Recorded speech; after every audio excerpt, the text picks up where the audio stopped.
Muito bom dia, bem-vindos a mais um congresso da APDC. É um privilégio e um prazer estar aqui. Estamos no 32º congresso da APDC, quase a fazer 40 anos.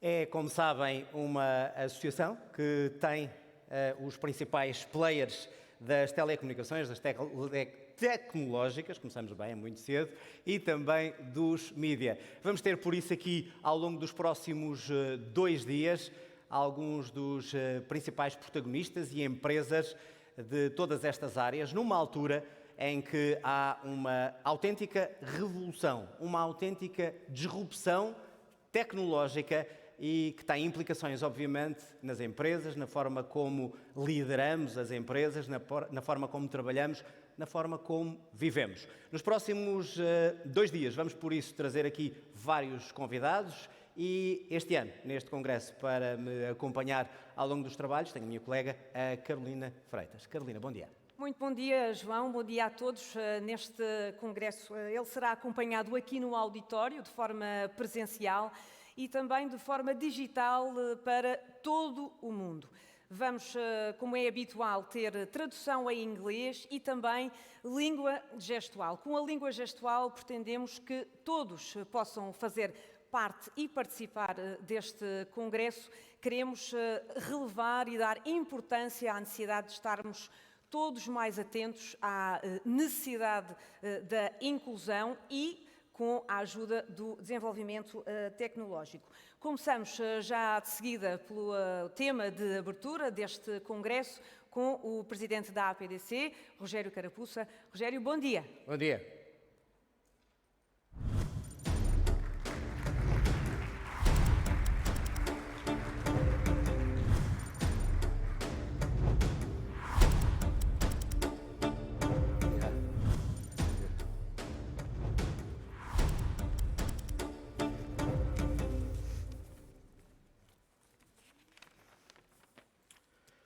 Senhor Presidente da Câmara Municipal de Lisboa, Senhor Presidente do Congresso, excelentíssimos associados da APDC, distintos convidados.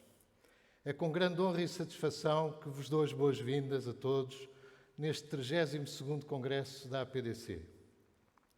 O tema deste Congresso é as grandes disrupções, que abrange as transformações verdadeiramente revolucionárias em diversas áreas das tecnologias de informação, comunicação e mídia. Esperamos que este Congresso seja uma oportunidade para discutir essas disrupções, desafios e oportunidades que elas apresentam e como podemos melhor aproveitá-las. É por isso que este Congresso é tão importante. Reunimos para discutir as últimas tendências, desafios e oportunidades nas áreas das tecnologias de informação, comunicação e mídia e como elas estão a transformar a nossa sociedade. Através de debates, palestras e networking, esperamos que este Congresso seja uma oportunidade para aprender, partilhar e colaborar. Ao longo destes dias, teremos a honra de contar com a presença de especialistas de renome internacional que vão partilhar as suas experiências e visões para o futuro. A chave para a transformação digital é especialmente relevante para o momento em que estamos a viver e estamos ansiosos por ouvir o que os nossos oradores têm a dizer sobre este assunto. Esperamos que este Congresso seja uma oportunidade para a APDC continuar a cumprir a sua missão de promover a inovação, o desenvolvimento das tecnologias de informação e que juntos possamos colaborar para empreender os desafios do futuro. Por fim, gostaria de agradecer a todos os patrocinadores e parceiros que tornaram este evento possível e a todos vocês por estarem aqui hoje. Tenham um excelente Congresso.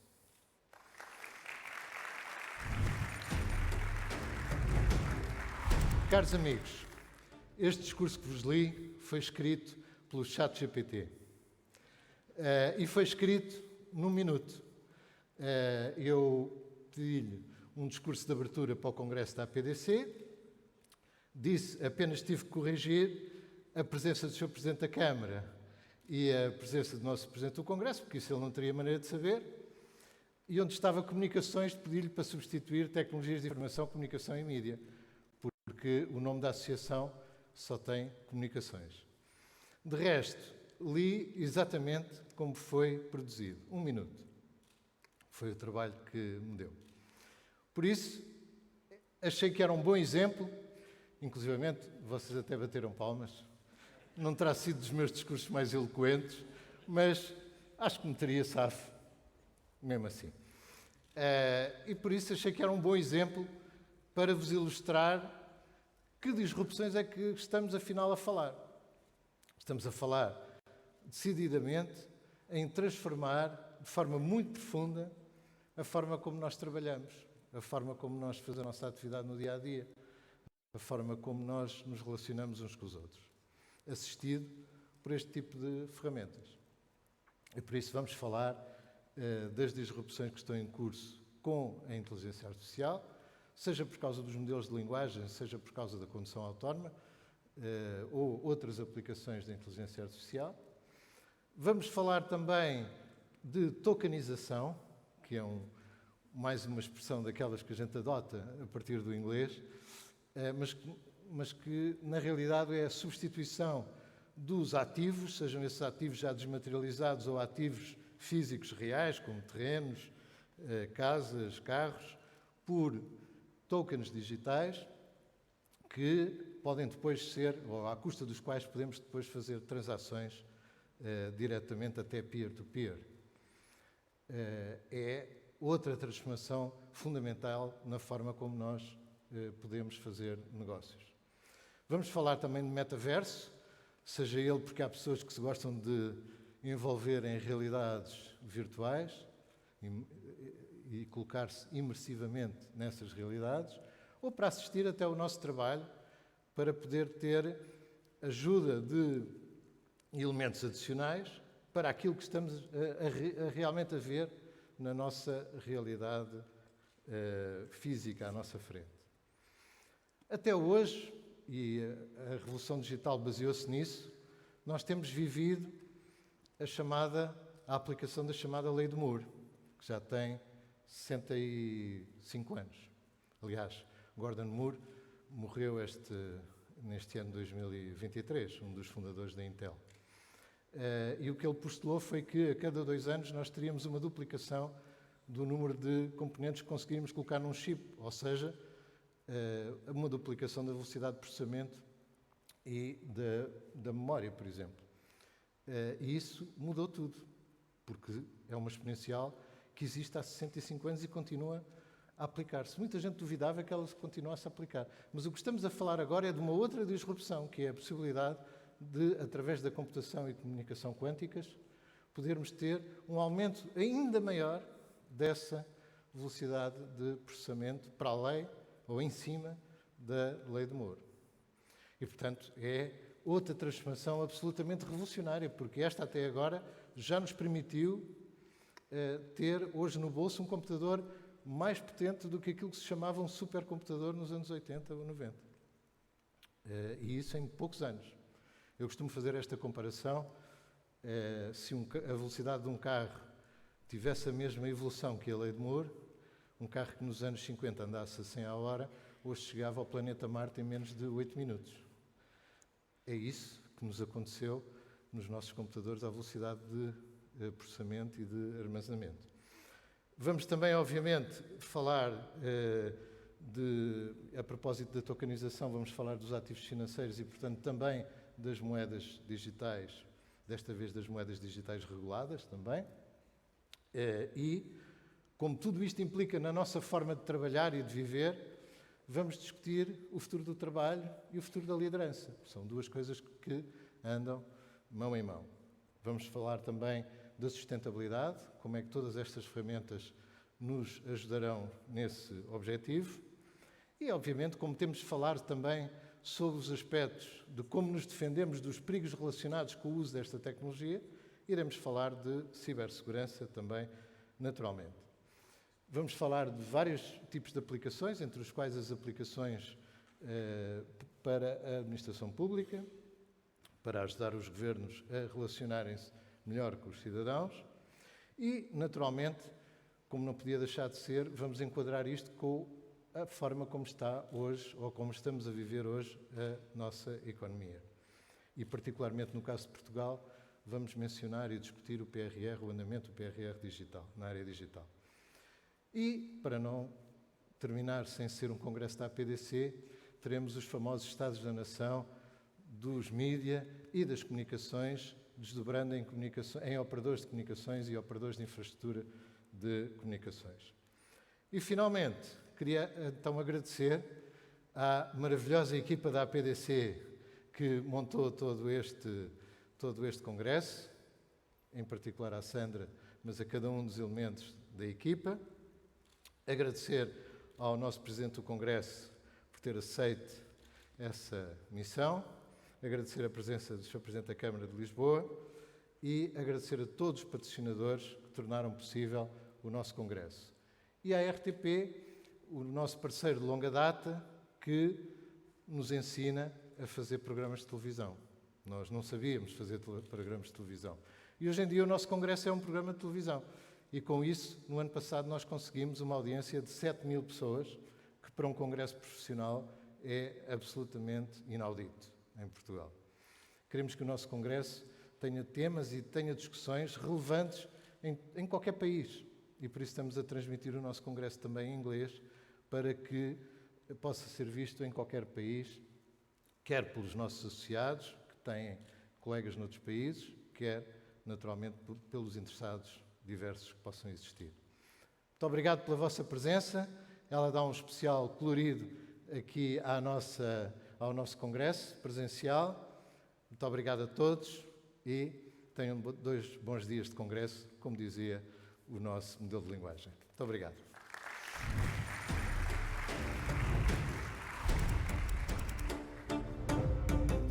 E vamos continuar com este congresso e as boas-vindas. Já ficaram aqui, o Rogério já deixou aqui os principais temas, a tokenização, a inteligência artificial e a importância que ela tem, as moedas digitais, e é tudo isso que vamos falar ao longo dos próximos 2 dias.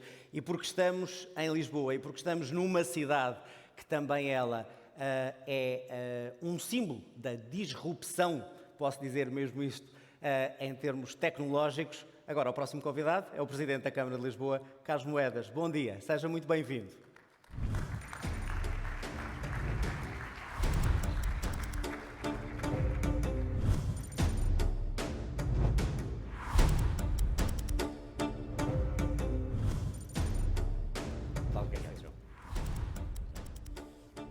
Então, muito bom dia a todos e muito bom dia ao Rogério.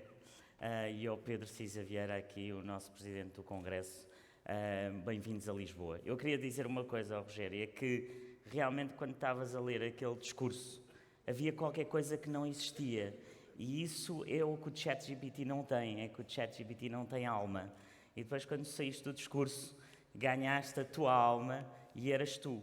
E, portanto, acho que não devemos ter medo do ChatGPT, devemos utilizar o ChatGPT. Eu também experimentei, antes de vir para aqui, pensar um bocadinho sobre a disrupção, mas depois aquilo que nos diferencia de tudo isto é a nossa alma. Mas hoje estamos aqui para falar de disrupção e eu penso que antes de falar de disrupção, no sentido da palavra disrupção, hoje é Dia da Europa. E eu acho que não há projeto mais disruptivo nas nossas vidas e na vida daquilo que é o mundo ocidental que o projeto europeu. Imaginem, a 9 de maio de 1950, um homem chamado Robert Schuman, que inventa aquilo que hoje temos e que é a União Europeia. E imaginem o que é um homem pensar naquele momento que se fizesse um acordo entre o carvão e o aço, entre a França e a Alemanha, a guerra acabava e queríamos construir aquilo que temos hoje. Eu acho que não houve maior disrupção. E às vezes as maiores disrupções da nossa vida, nós nem as sentimos. Pensamos que a disrupção é assim uma coisa que de repente mudamos de A para B ou de 0 para 1 e muda tudo. Mas as maiores disrupções, muitas vezes, elas vêm através de homens que conseguem mudar o mundo sem que os outros se apercebam dessas mudanças. O próprio Robert Schuman nunca imaginou, penso eu, aliás, ele escreve isso nas suas memórias, aquilo que viria a ser a União Europeia. E, portanto, viva a Europa, acho que é um bom dia para estarmos aqui a falar de disrupção. Mas a palavra disrupção, ela, até aos anos 90, nunca foi utilizada neste sentido que hoje aqui a temos. Disrupção hoje, para nós, é tecnologia, é, de certa forma, criar a inovação, mas até aos anos 90 isso nunca aconteceu. É um publicitário francês, Jean-Marie Dreux, que escreve um livro e que tem a patente do nome disrupção, disruption, que cria a ideia da disrupção como algo positivo. A disrupção era algo de negativo, era o caos, era, no fundo, aquilo que poderia acontecer numa catástrofe. Era isso a disrupção. E isto tem um ponto extraordinário em termos do começo da própria teoria da inovação. Clayton Christensen, mais tarde, em Harvard Business School, traz-nos a ideia realmente que não era disrupção, mas que era uma inovação que criava novos mercados. E essa inovação que cria novos mercados, ela é a verdadeira inovação disruptiva. Porque a questão não é ser disruptivo. A questão é como é que cada um aqui, nas vossas empresas, cria um novo mercado para um novo produto que as pessoas precisam. E a característica, ou as características principais que eu tenho vivido nas minhas várias fases profissionais, mostram que essa disruptividade, que essa disrupção, normalmente tem sempre 3 características que se encontram exatamente nas nossas cidades. Não é por acaso que a inovação acontece nas cidades. Não é por acaso que as cidades mais inovadoras têm determinadas características. E eu diria que essas características são verdadeiramente 3 que existem nas nossas cidades e que são, no fundo, o pai e a mãe dessa inovação. A primeira tem a ver com a diversidade. A segunda tem a ver exatamente com algo que Lisboa tem e que outras cidades hoje muitas vezes não conseguem ter, que é uma cultura do tempo. E a terceira tem a ver com a própria identidade. Mas falemos primeiro da diversidade. A diversidade tornou-se um buzzword na política, tornou-se um buzzword nas empresas, e muitas vezes as próprias pessoas, quando falam da diversidade, não conseguem ir ao âmago da importância dessa diversidade. A importância da diversidade que acontece nas cidades, e por isso as cidades têm tido um papel tão relevante naquilo que é a inovação e a construção da inovação e a criação de valor, tem exatamente a ver porque é nas cidades em que nós podemos cruzar diferentes ideias, diferentes formas de pensar e diferentes pessoas. E isso é um exercício de dificuldade. E ele acontece nas cidades porque nós encontramos-nos forçados pelo espaço e o tempo a viver nessa diversidade. O ser humano, por definição, não quer diversidade. Em 1988 eu cheguei a Lisboa, era de Beja, e ia ao restaurante alentejano para encontrar os meus amigos. Não é? Portanto, o ser humano não quer normalmente essa diversidade, mas é o gosto pela essa diversidade, é o gosto pelo risco que fazem com que essa inovação aconteça. E os grandes exemplos daquilo que tem vindo a transformar o mundo têm a ver exatamente com essa diversidade. Quando nós pensamos hoje, exatamente, por exemplo, nas vacinas de Covid, o homem que teve a ideia dessa vacina não é biólogo, não é médico. Era meu colega em Harvard Business School, chama-se Stefan Bancel, e era um homem do marketing, que tem uma ideia única. Um dia num café em Marselha, já estávamos durante o Covid, e em que ele está a ler o Financial Times, era, na altura, o CEO de uma empresa que estava a transformar o mundo da biologia, mas ele não era biólogo. E o que ele pensa é, se o MS-DOS tem os zeros e uns, porque é que eu não tenho para as vacinas um MS-DOS baseado em 4 letras, que são as letras da genética, o A, o C, o G e o T.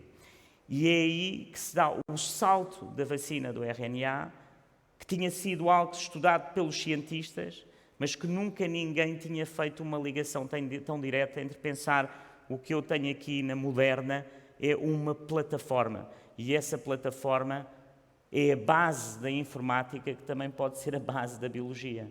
E, portanto, não poderia ter sido pensado por ninguém, senão alguém que tivesse estas características. O mesmo quando Tu Youyou recebe o Prémio Nobel da Medicina sem ser médica em 2015. Ela nem sequer tinha um curso de medicina, recebe o Prémio Nobel da Medicina. Porquê? Porque leu um poema de 2000 anos sobre uma substância que se chama Qinghao e que curou milhões de pessoas da malária. E, portanto, essa diversidade E eu acho que hoje vão ter vários temas, a liderança, a tecnologia, o ChatGPT, sem essa diversidade, nós não conseguimos realmente ter disrupção nem inovação. Em segundo lugar, queria-vos dar um exemplo muito lisboeta, porque eu acho que Lisboa tem mais qualquer coisa do que as outras cidades. Eu conheci muitas e fui comissário europeu e, portanto, conheci essas cidades profissionalmente. Quando o ano passado aqui vos falei da ideia da fábrica de unicórnios e esta minha visão sobre a inovação como um processo, nós conseguimos, com realmente muito esforço, não só criar um programa de scale-up nesta fábrica de unicórnios que temos e que espero que estejam aqui alguns que fazem parte da família desse grande programa de scale-up que estamos a ter na fábrica de unicórnios, no Hub do Beato, mas conseguimos atrair pessoas que estavam fora do país, empresas que não tinham nada a ver com o nosso país, que eram unicórnios para montar o seu negócio, eu só lhes pedi para eles montarem um escritório, alguns montaram mais do que um escritório. E conseguimos buscar 11 unicórnios, que muitos deles, estou a pensar aqui no Hi Bob, que veio de Israel, nunca tinham vindo a Portugal e decidiram montar um escritório em Lisboa. E dos almoços que fiz, em que chamei os 11 unicórnios, como eu lhes chamo, os 11 unicórnios de Lisboa, que são lisboetas, mas não nasceram em Lisboa, nem são portugueses, porque nem tinham relação com o país, foi ao fim de um ano deles cá estarem, perguntar-lhes porque é que eles vieram para Lisboa, o que é que fez com que eles viessem para Lisboa, porquê Lisboa e o que é que viram em Lisboa. E a resposta à volta da mesa nós podíamos pensar, e está aqui um antigo ministro da Economia, que era impostos. Pagavam ao menos impostos, mas em Portugal pagamos sempre mais impostos, portanto os impostos não era de certeza absoluta. Se era porque o tempo e que vinham para a praia e que era uma cidade fantástica, com uma luz fantástica, não era isso que eles viam em Lisboa. O que eles viam em Lisboa era um ritmo e um tempo que já não existe noutras cidades europeias. E esse ritmo e esse tempo lisboeta é a mãe de poder digerir a disrupção e de poder ter essa criatividade. E esse tempo que nós ainda conseguimos ter no ritmo da nossa vida lisboeta, de parar para pensar, se forem às maiores cidades e às cidades que vocês pensam que são Paris, Berlim, Madrid, o que seja, esse tempo de digestão da disrupção, ele já não existe. E, portanto, essa cultura que nós temos, essa alma lisboeta, ela era, de certa forma, para eles, a capacidade que nós temos hoje em Lisboa de criar e alimentar o talento, dando-nos essa capacidade do ritmo que, apesar de acelerado, que ele é acelerado nas nossas vidas, ainda tem uma aceleração da digestão da própria mudança que não encontravam noutras cidades. E isso tem um efeito no talento. E isso tem um efeito nas vossas empresas, quando estas novas gerações vos dizem não, eu quero ter estas condições de trabalho, eu quero trabalhar de casa, eu quero estar em teletrabalho.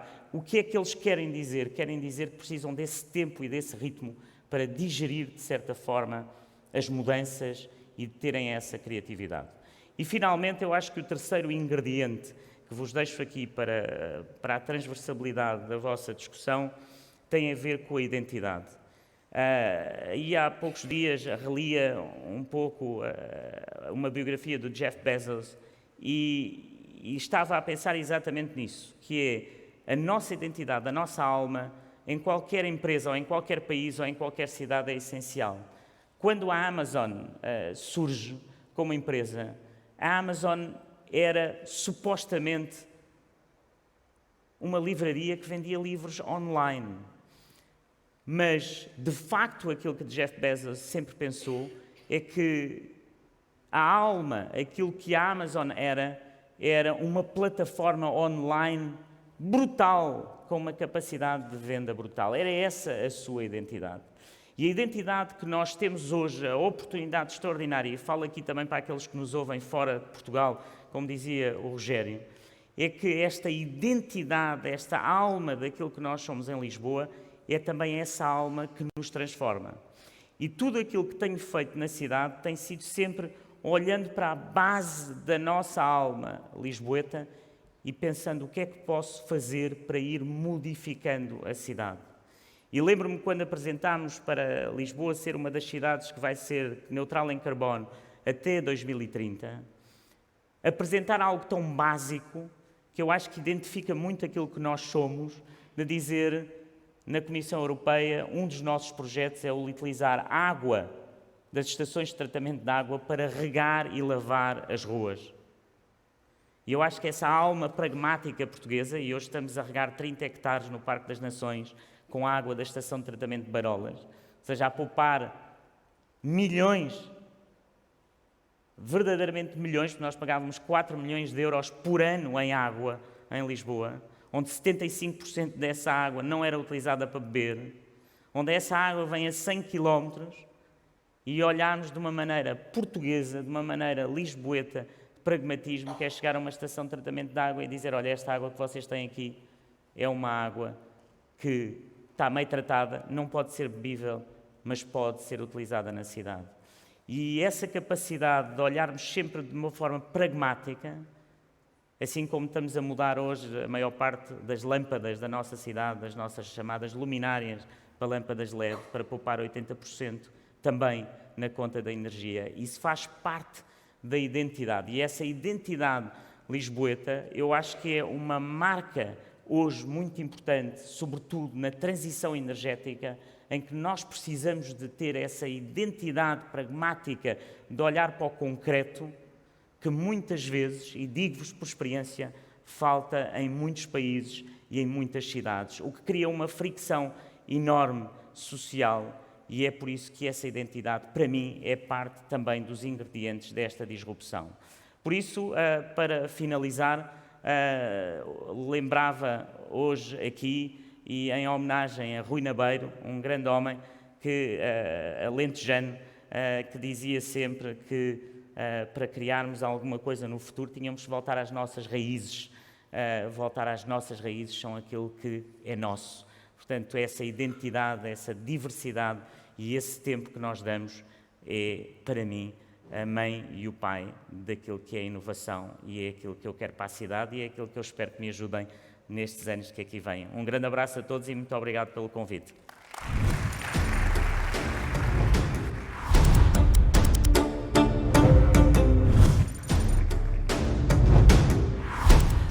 Seguimos em frente neste congresso. Deixem-me recordar-vos que podem explorar as funcionalidades da plataforma do congresso, podem também descarregar a aplicação e ainda visitar stands virtuais. Como é habitual, este ano há um presidente deste congresso da APDC.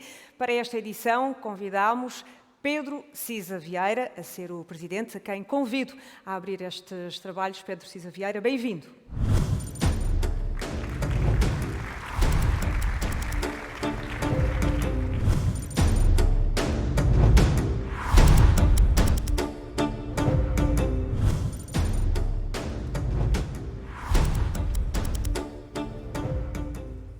Bom dia a todos. Queria dizer-vos que estou mesmo entusiasmado por ser presidente deste congresso nesta altura. Estes são tempos de mudança, e de mudança muito acelerada, muito brusca. Quase temos dificuldade em acompanhar o ritmo dessas mudanças e de adaptar a forma como vivemos, como trabalhamos, como nos relacionamos com os outros, àquilo que se está a passar à nossa volta. Temos mesmo dificuldade de perceber o sentido dessa mudança. E, provavelmente, esse é mesmo o tema da disrupção. Esta mudança, obviamente, tem sido muito identificada com a emergência nas nossas vidas das tecnologias digitais e de comunicação. Elas já estão a mudar a forma como trabalhamos, a forma como produzimos, a forma como gerimos as nossas cidades, a forma como prevenimos doenças ou como combatemos outras que ainda agora estão a surgir. Elas mudam a forma como gerimos as alterações climáticas, combatemos a seca, gerimos redes energéticas, como somos capazes de fazer a guerra e de construir a paz. Essas mudanças estão a aparecer, mas sobretudo o que está a aparecer é a concretização, a materialização da nossa vida, nas nossas vidas, de ideias, tecnologias, sistemas, infraestruturas que se vinham instalando, que vinham sendo concretizadas e que agora se materializam de uma forma muito sensível, muito tangível, no modo como vivemos. E o discurso de abertura deste Congresso é provavelmente o sinal mais evidente que nestes tempos vamos tendo daquilo que são estes impactos e a sua percepção pela opinião pública. O ChatGPT provavelmente tem provocado maior comoção daquilo que temos vindo a assistir, mas, na verdade, aquilo que permite ao Rogério fazer e escrever num minuto aquele discurso de abertura é algo que já estava connosco há muito tempo. E, portanto, esta ideia de que, de repente, o resultado de anos e anos de acumulação de conhecimento, de investimento, de trabalho se materializa de repente, é provavelmente o sinal mais evidente desta mudança. Mas estas mudanças não são apenas na forma como as tecnologias digitais se impõem na nossa vida de uma forma muito rápida. Nós estamos a assistir, também de modo muito rápido, ao ritmo diário dos telejornais, a uma reorganização da economia global. A economia mundial, nos últimos 30, 40 anos, assentou na ideia da globalização. No fim da Guerra Fria, o Ocidente decidiu integrar na economia mundial a China, a Rússia e eliminar tudo aquilo que eram barreiras históricas ao comércio mundial, à livre circulação de capitais. Assentámos estas últimas 3 décadas na ideia de que conseguiríamos, através da eliminação dessas barreiras ao comércio e ao investimento, conseguir uma maior eficiência na organização das estruturas produtivas. Relocalizaríamos as atividades produtivas naqueles locais onde fosse mais barato produzir cada um dos bens de que necessitamos. A China tornou-se a fábrica do mundo. A Rússia tornou-se o fornecedor de preferência daquilo que eram produtos energéticos ou recursos minerais essenciais. E esta ideia, que de facto trouxe uma redução brutal dos custos de produção daquilo que é necessário à economia mundial, que foi viabilizado por uma organização muito grande e grandes inovações na logística, nos transportes, viabilizado também por tecnologias que permitiam a gestão à distância de enormes cadeias de abastecimento, essas ideias também concretizavam uma ideia de paz perpétua. Tal como Robert Schuman, em 1950, sonhou que, se Alemanha e França partilhassem o carvão e o aço, isso traria a paz na Europa, também a ideia de que nós tornaríamos parceiros de comércio e investimento potências como a Rússia ou a China, talvez aí também conseguíssemos construir a paz. E ao longo destes últimos 30 anos, foi isto que estruturou a economia mundial, foi isto que estruturou a maneira como nós pensávamos as nossas vidas. O papel do Estado, o papel da abertura ao mundo, a capacidade de conseguirmos funcionar, tudo isto assentou nesta ideia de eliminação de barreiras e de busca grande pela eficiência. Mas aquilo que, ao longo do tempo, se foi revelando é que, se é verdade que esta globalização nos trouxe um crescimento económico inédito para o mundo, se tirou centenas de milhões de pessoas da pobreza, se permitiu uma muito maior circulação não apenas de bens e de capitais, mas também de ideias, ela foi também manifestando a acumulação de riscos e tensões na nossa economia, na nossa organização mundial. Riscos e tensões e dependências estratégicas no fornecimento, por exemplo, de matérias-primas ou de componentes essenciais à nossa vida coletiva. Estes riscos e tensões tornaram-se muito evidentes nos tempos mais próximos, através, por exemplo, dos impactos que tiveram nas cadeias de abastecimento fatores como a pandemia da Covid-19 ou a guerra na Ucrânia. Mas estes sinais, agora muito evidentes, já se vinham demonstrando desde há alguns anos. O crescimento das tensões geopolíticas também revelam isso. Mas, além do mais, também o crescimento de tensões sociais e políticas nas democracias ocidentais. Porque, se é verdade que ganhamos eficiência, também é verdade que esta reorganização da economia mundial teve ganhadores e perdedores.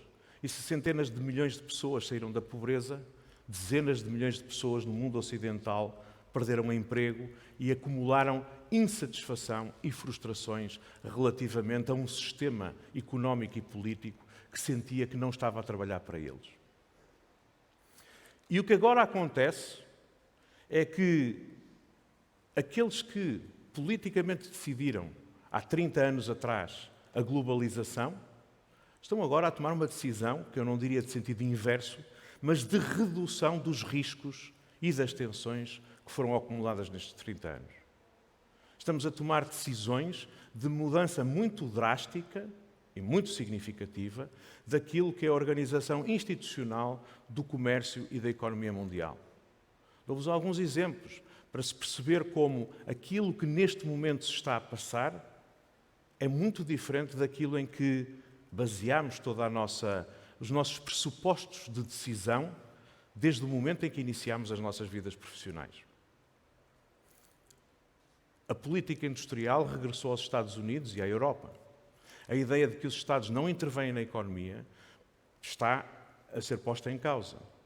A ideia de que a política de concorrência deve abster-se, por exemplo, de assegurar a possibilidade de controlo do investimento estrangeiro está neste momento a ser alterado, designadamente na Europa, com a aprovação de um regulamento sobre controlo de concentrações quando empresas de países terceiros investam em empresas europeias para se avaliar se beneficiam ou não de subsídios europeus, se protegem ou não de subsídios de Estado, se protegem ou não as nossas dependências estratégicas. Estamos a ver, por exemplo, uma revisão muito significativa da política de auxílios de Estado, na própria União Europeia, que era um princípio sacrossanto da nossa União. Estamos a rever aquilo que é os princípios aplicáveis aos tratados de comércio livre que a União Europeia celebrava com outras regiões do mundo para verificar se sim ou não os produtos que entram no nosso mercado interno respeitam as nossas normas ambientais e sociais. Estamos, de facto, a condicionar a forma como se organiza a economia global e os efeitos que isso já está a ter é uma relocalização das capacidades produtivas ao longo do mundo. Estas mudanças, a mudança como se organiza a economia, a mudança como os Estados intervêm na própria economia, está a pôr em causa muita coisa. E ela depois traduz-se em fatores como crescimento dos preços e inflação, mudanças muito significativas das taxas de juros, pondo em causa também ideias que tínhamos por adquiridas há muitas décadas. A ideia da grande moderação é a ideia de que as autoridades monetárias, as instituições políticas conseguiram controlar o ciclo económico e assegurar o controle de preços e baixas taxas de juros. E tudo isto vinha acontecendo. No seu primeiro romance, Ernest Hemingway fez um diálogo que se tornou hoje em dia famoso. A ideia são dois personagens, um deles tinha ido à falência uns anos atrás. E o outro personagem pergunta-lhe: então, como é que foste à falência? E ele responde: two ways. First, gradually, then suddenly. E é isto que parece estar neste momento a acontecer no mundo. Mudanças que se vinham acumulando muito lentamente, de forma subterrânea, quase que sem dessemos conta do que se estava a passar, de repente materializam-se todas. Tornam-se visíveis para o mais comum dos cidadãos, para a mais pequena das empresas, para o mais remoto dos países. E esta ideia de que tudo acontece ao mesmo tempo, para usarmos o título do filme que este ano ganhou o Oscar de melhor filme, é aquilo que nos surpreende e que nos deixa, às vezes, um pouco perdidos para tentarmos perceber o sentido destas mudanças. Mas eu queria deixar-vos duas mensagens no termo deste início do Congresso. O primeiro é o seguinte: a globalização foi muito boa para a economia mundial, mas teve os seus perdedores. Um dos perdedores da globalização foi Portugal. O modelo económico de Portugal, antes da globalização, foi profundamente afetado pela entrada de países como a China na economia global, competindo diretamente nos nossos mercados de exportação com produções que tradicionalmente eram as produções portuguesas. Isso causou um choque brutal à nossa economia, que levou a uma mudança também muito grande daquilo que hoje em dia produzimos relativamente àquilo que há 30 anos atrás, um país de baixos custos de produção, de baixos salários, de mão de obra pouco qualificada, era capaz de assegurar. Nós fomos um dos perdedores da globalização. E neste momento, as mudanças que estão em curso estão a traduzir-se em vantagens para o nosso país. Não é por acaso que as nossas exportações têm estado sistematicamente a bater as previsões. Não é por acaso que temos tido um dos maiores crescimentos de investimento direto estrangeiro em toda a União Europeia. É porque, de facto, este movimento de recomposição da capacidade produtiva na Europa tem levado a uma escolha por parte de investidores internacionais, de grandes multinacionais que precisam de saber onde colocar encomendas, onde colocar capacidades produtivas nas periferias da Europa. E nós temos sido um beneficiário disso. Estes tempos são tempos de grandes oportunidades para Portugal. E a segunda nota é esta: nós temos hoje melhores condições para aproveitar estas oportunidades que alguma vez tivemos na nossa história. Nós aproveitamos estas 2 décadas para mudar muito a estrutura da nossa economia. Nós investimos drasticamente na educação e na qualificação dos portugueses. Estamos hoje preparados e capazes para fazer coisas de mais valor, mais complexas. Não é por acaso que na estrutura da nossa economia o setor que mais cresceu foi mesmo das tecnologias de informação e comunicação. Não é por acaso que o maior crescimento das exportações não tem sido, ao contrário do que se pensa, no turismo, mas precisamente nos serviços relativos às tecnologias de informação. Não é por acaso que temos tido um crescimento muito grande das exportações de bens de alta e média-alta tecnologia. O investimento na educação, por um lado, e a grande qualidade das nossas telecomunicações, das nossas capacidades em matéria de tecnologias, tem sido um outro fator que nos permite aproveitar da melhor maneira estas mudanças em curso. E, portanto, neste momento em que tanta mudança ocorre, podemos dizer que neste setor, naqueles que estão hoje e no próximo dia aqui a discutir este panorama de disrupção, estão alguns dos principais protagonistas das mudanças que tanto podem beneficiar o nosso país. E, portanto, eu queria desejar-vos um ótimo congresso, com a certeza e a confiança de que aqui nesta sala, e acompanhando-nos à distância, estão alguns dos melhores de Portugal. E, portanto, muito bom congresso, muito bom trabalho, muito bom dia.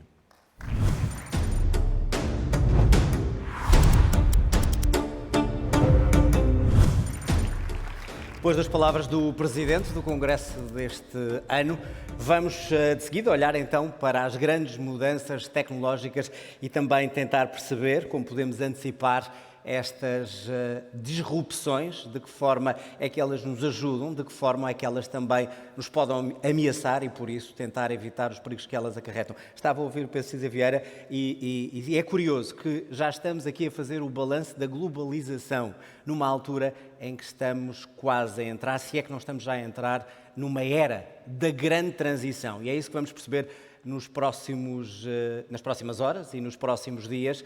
E porque este é o congresso, e como ouvimos também aqui, onde estão os melhores de Portugal, os melhores de Portugal que estão aqui e que nos acompanham através das plataformas pelo mundo inteiro, é também com grande prazer e privilégio já é um habitual destes congressos da APDC, que damos as boas-vindas ao Presidente da República, Marcelo Rebelo de Sousa.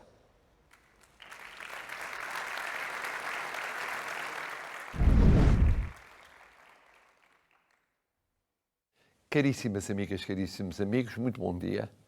Tem sido um hábito nos últimos anos dirigir-me a vós por esta via, o que se compreende, tratando-se de uma associação virada para o desenvolvimento das comunicações, mas desta feita há uma razão de força maior. Encontro-me em Houston numa homenagem que consiste na entrega do Prémio Carlos V ao Secretário-Geral das Nações Unidas, António Guterres, e isso impede-me de estar convosco presencialmente. Tenho a certeza de que para o ano aí estarei. Ainda assim, pelo digital, uma vez mais, e agora não por causa da pandemia, não gostaria de perder a oportunidade de participar neste debate sobre as disrupções tecnológicas que estão a mudar completamente a vida na sociedade portuguesa e nas sociedades contemporâneas em geral. Porque muda a forma como vivemos, como trabalhamos, como socializamos, como educamos, como até percorremos os vários momentos da nossa existência isoladamente e em comunidade. E aqui se levantam várias questões. Estamos a aproveitar devidamente os benefícios e vantagens dos avanços tecnológicos? Estamos, pelo contrário, a perder essa oportunidade e ficar para trás? Estamos a conseguir disciplinar aquilo que é um novo quadro na vida coletiva? Ou não conseguimos acompanhar essa aceleração e o direito vai atrás dos acontecimentos e não há regras que permitam, de alguma forma, introduzir uma nova ordem no nosso dia-a-dia? Conseguimos conservar o ritmo inovador ou a inovação surge e depois cansamos-nos dela? Conseguimos que a evolução tecnológica, hardware e software, não nos leve a esquecer aquilo que é fundamental às pessoas? Eu não estou a falar dos info-excluídos. Os info-excluídos são uma sociedade com 2 milhões de pobres, naturalmente muitos. Nos períodos de crise, com o aumento dos chamados portugueses em risco de pobreza, são ainda muitos mais. Com a clivagem etária entre os muito mais jovens e os muito menos jovens, aí as disrupções tecnológicas têm efeitos, às vezes, imprevisíveis.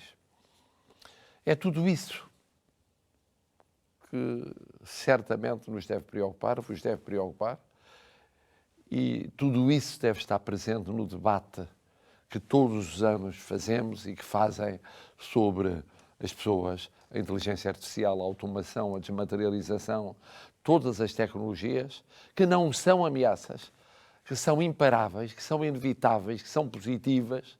Digo-vos,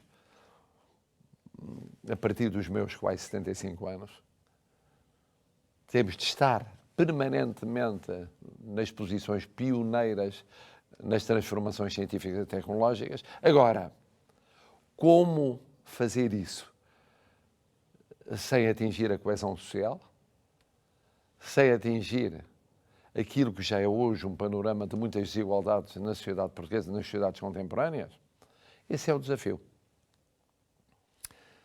Avançar cientificamente, avançar tecnologicamente, mas não deixar de ser colaborativo, reforçar a solidariedade, olhar para as pessoas e, sobretudo, para aquelas que ficam muito, muito para trás, num mundo que é cada vez mais digital, é cada vez mais tecnológico, é cada vez mais exigente e em que os mais jovens começam muito cedo a questionar aquilo que é a herança dos mais velhos. Muito obrigado, bom congresso, até para o ano.